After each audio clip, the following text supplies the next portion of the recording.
现在凌晨12点，然后因为香港发生一个20年以来最大的火灾，所以现在开车送物资过去看一下，就是几千号人都没家可归了，帮的什么就得什么。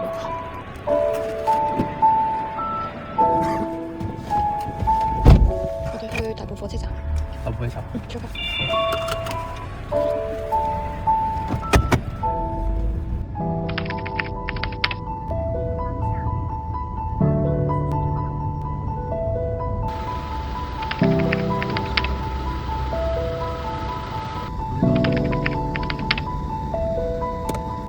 擺咁啦，可以。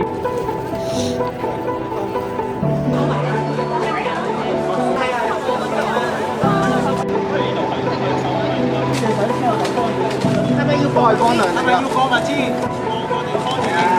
等一陣。冇兩家冇，但係未必有後邊先㗎。未必裝得晒嘅話，你同後邊嗰個師兄一齊行咯。我跑架車。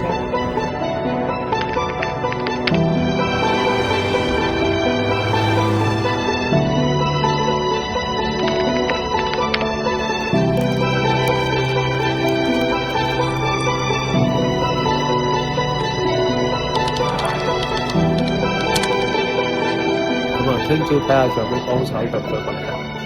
好啦，辛苦你老婆。นอนไปครับ